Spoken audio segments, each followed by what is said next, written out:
Hi there, I've had a recent request for a Christmas cake video, so I thought it's getting to that time of year when it's about time I should be popping one together. So I thought maybe if you join me in the kitchen today whilst I'm doing it, I can just sort of do two things at once. I can get the Christmas cake made and share the video.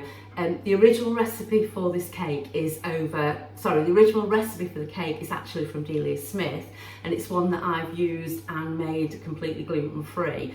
The recipe I have now on my blog, so I'll put a link in the written description below, so if you just click on that will take you over to the blog and you'll get the full recipe over on there. So I'll just drop the camera down and show how I pop it all together. Okay, so to get myself ahead of time so I was able to do the full recipe with you today, I did soak the fruit last night. That's the only thing I've done in advance. So the fruit is just mixed fruit. It's a combination of mixed fruit. I've checked that it's all completely gluten-free, of course, as with everything I'm using today. And I just popped it in a bowl, and then I added 3 tablespoons of brandy, gave it a stir around, and then just covered it overnight. It can be left a little bit longer, but to be fair, for 3 tablespoons of brandy, it's not a lot to soak in anyway, so that's fine. So that's all good to go and add to the cake. Okay, so the tin I'm using is a 7-inch square. For the amount of quantity for the recipe, you can either do a 7-inch square or an 8-inch round, whichever you prefer. I like a square because when I portion it up, you can sort of do it in slices, and I find it easier, but I have got a thing for round cakes as well. So yeah, and to line the tin, I would say that's the most tricky part, and that isn't even tricky. I've just roughly cut round the bottom bit there to make a square. Sorry about all the noise. And I'm just going to place that in there then, like that. Okay, and then because with the cake being in the oven for so long, it needs lots of protection, just to make sure the fruit doesn't catch. So what I've done now, this is going to line round the side of the tin, so that's more or less double the height of the cake tin. And then what I've just done at the bottom, it's about an inch fold at the bottom, like that. And then all I'm going to do is just snip this like that. Okay, by snipping it, it allows it just to sit better in the tin. So they just sort of go, that just goes in the tin. And I've pre-greased the tin beforehand, and then just guide the paper round like that. Say this is the most tricky bit. Once you've got this done, then the rest is really straightforward with the cake. So this is just a bit, but it's certainly worth getting the tin organised and having it like that. And then it just protects the cake as it bakes then in the oven. Okay, so with that, I'm just going to give that another grease at the bottom.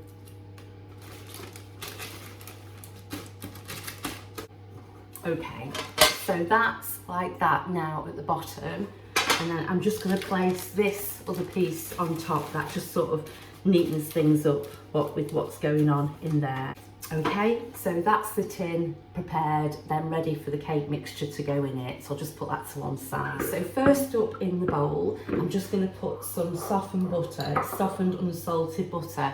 I've actually weighed this out a couple of hours ago, and I've actually had it in the airing cupboard. I mean, that isn't the normal place you would store a dairy product, but because I'm using it for the cake and I want it nice and soft, I popped it in there.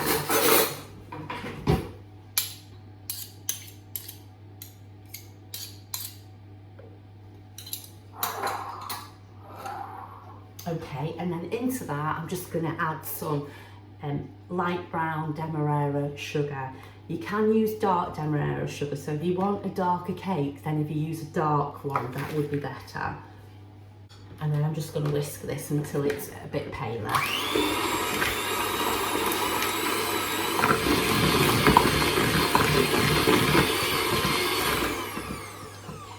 I forgot to mention as well, when you're doing the cake, you want a huge bowl because there's a lot of stuff going to be going into this in a bit, so you just want it big enough to take everything.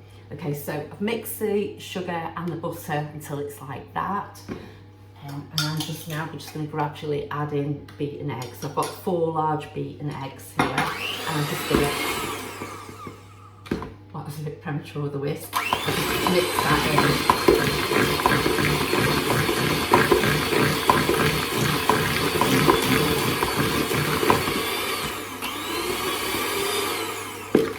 If you've got a stand mixer, what you could do is just leave it running and pour the eggs in. I don't currently have a stand mixer, so I just have to keep stopping it and adding it in. Don't worry as well if the mixture curdles a little bit, because it'll be absolutely fine. I've made this cake a few times now, and even when the mixture is slightly curdled at this stage, the cake's still been beautiful. That's all the egg added now. Just going to scrape round so it's nice and evenly incorporated.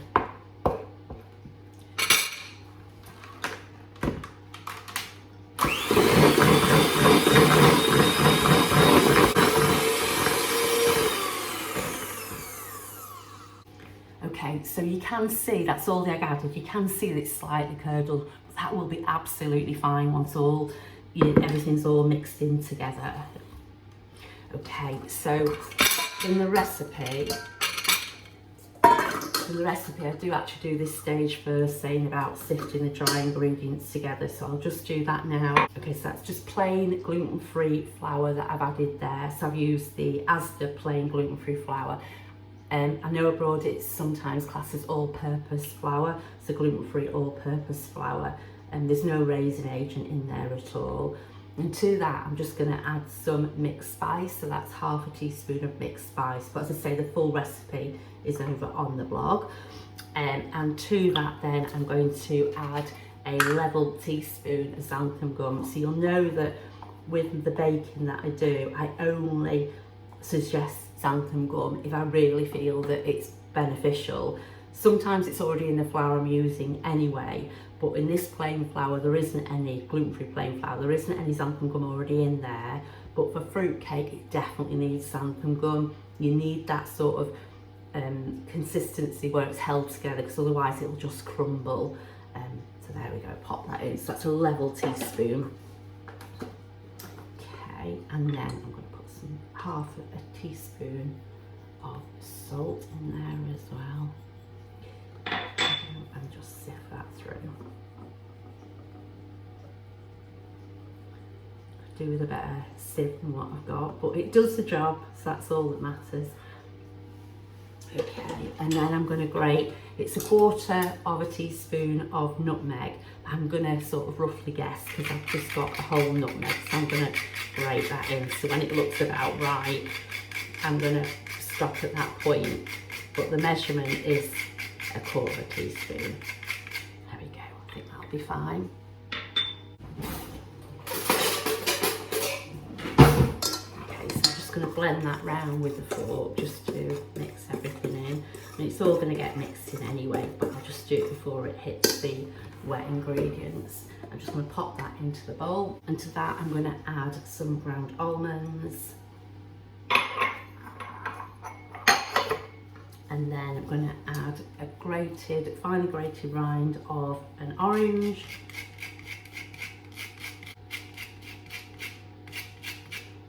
when you're doing it, you're probably aware already, but you just want to take the surface, that's just the zest of an orange. I said the rind actually, but it's just the zest of the orange that you're looking for. So once you get to that step, you don't want that, because that's more bitter. So it's just the surface that has the oil in, and it just gives the cake a lovely sort of aromatic flavour. I just love all the bits and bobs that go into the Christmas cake, and as it bakes, it smells absolutely gorgeous. It's worth making it for the smell alone.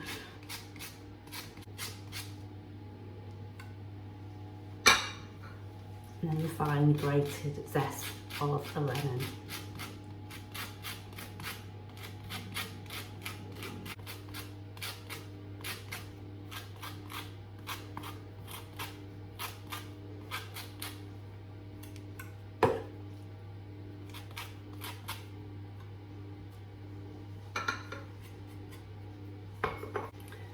And with all that added then, I'm just going to stir that in.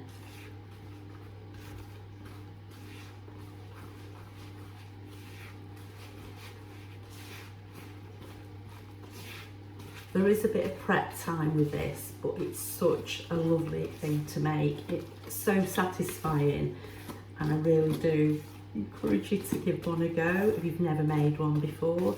And if you have, then maybe you want to try this recipe out, because it is a great one.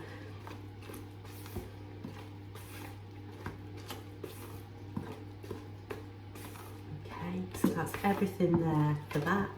And then all we need to add to that now is the fruit that's been soaked in brandy. A lot of fruit. That's what I said before about needing that big bowl. It really does matter. I've spotted this year, and maybe that I've just not seen it before, but there's quite a few supermarkets that are selling pre-soaked fruit now. I was tempted to pick some up, but the recipe sort of is just what I've done in the past, so I thought because I was showing you the video I'd stick to what I've done. But it does look great, and it felt quite nice and squishy, so it might be something that you'd like to use. Okay, actually I just need to add a dessert spoonful of treacle as well there. I'll just put the spoon in a bit of hot water so it makes it a little bit easier to pop in.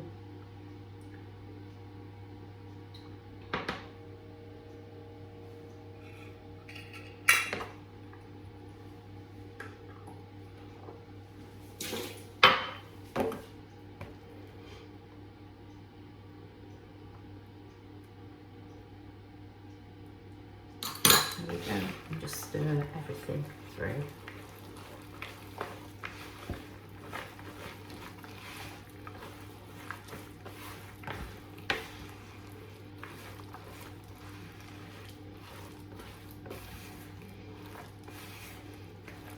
The beauty about this, it's going to be in the oven now for up to 3.5 hours.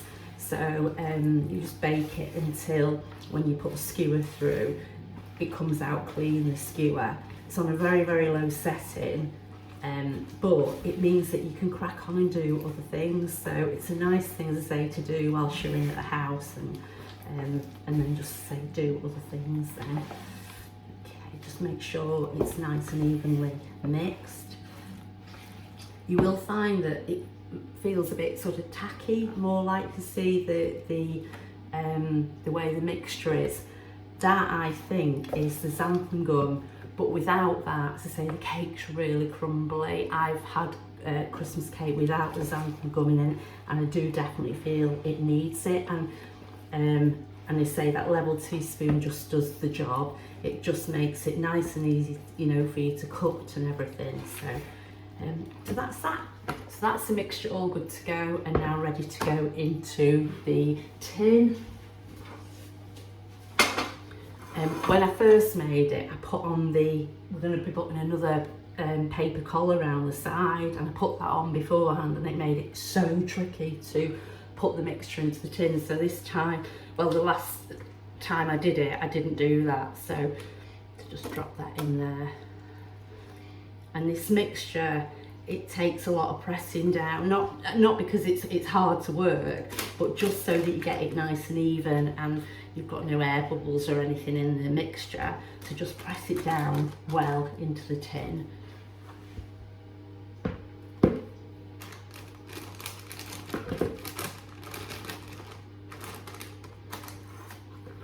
I say it's definitely not a hard thing to make.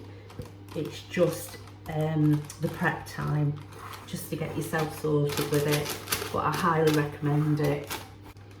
Yeah, because I say press it down, because what you don't want a gaping gap in the middle of the cake. It's just and into the corners as well. Okay.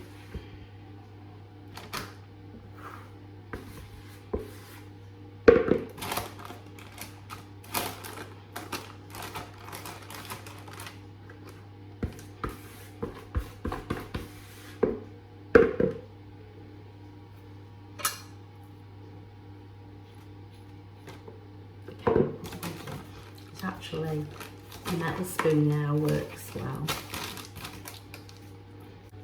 Okay, so once it's all evened out, you just want to put like a little dip in the middle, only a little slight one, I think that stops the cake sort of rising up too much and doming like in the middle. So it's just a little slight dimple in the middle there.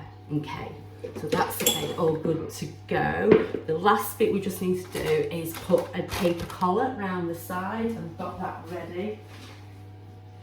Okay, this is something that you could probably do with an extra pair of hands. I've not got Neil on hand today, so I'm going to have to do it myself.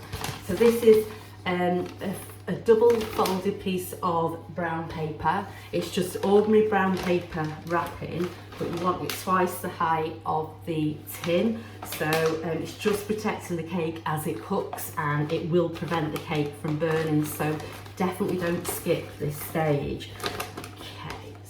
Bear with me a moment. So just going to cut a length of string to go round. Just want to secure it really tightly.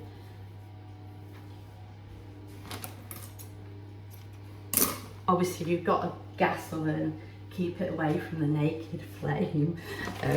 But electric oven, in the middle of the oven, it will be absolutely fine. I've done it, I'm very risk averse, and I've done it a few times now. It's been absolutely fine. Okay, so you want it nice and secure, so it's protecting that cake. After all the hard work, you don't want it burning whilst it's in the oven. There we go. And just straighten anything up inside, just so it cooks, so it's there.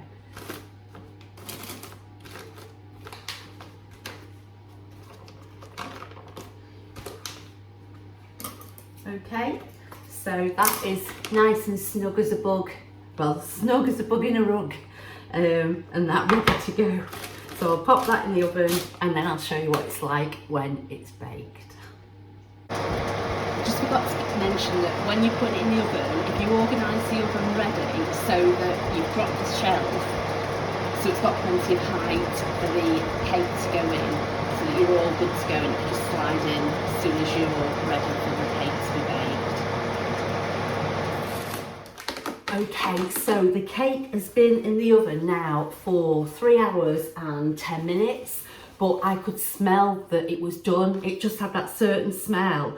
I was just hoping that the fruit hadn't burnt or anything like that, but it's all looking good.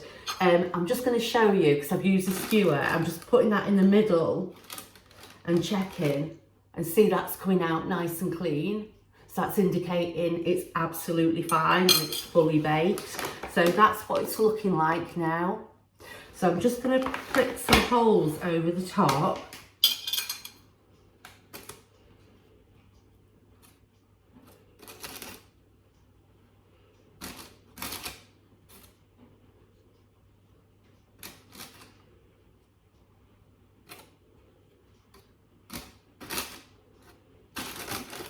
And then whilst the cake's still warm, I've got some brandy, and it's 2 tablespoons of brandy that I've got, and I'm just going to drizzle that over the cake now. You can brush it over as well if you like, but I'm drizzling it over. But because it's warm, it'll soak in nicely into the cake.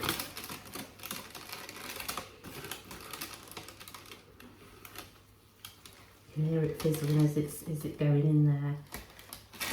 Okay. So that's all gone in there. So now I'm just going to leave the cake in there until it cools fully. And then when it cools fully, I'll take it out of the tin, and I'm going to wrap it in some fresh greaseproof paper, not the brown paper that I've got around the side, greaseproof paper or baking paper. Wrap it well in that, and then going to put it into an airtight container. I'll leave it there for a good week or so, and then I'm going to start feeding the cake. So you can feed the cake up to 4 times is a recommendation from Delia Smith.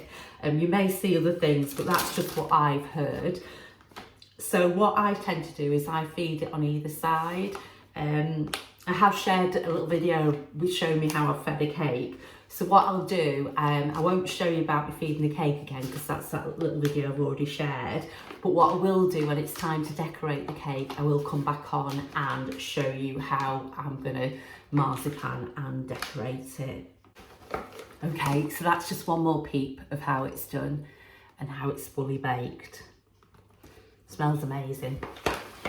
So that's how I go about making a gluten-free Christmas cake. Just need to mention that I mistakenly said about using demerara sugar in the recipe before. It's actually muscovado, or you can use a soft brown sugar.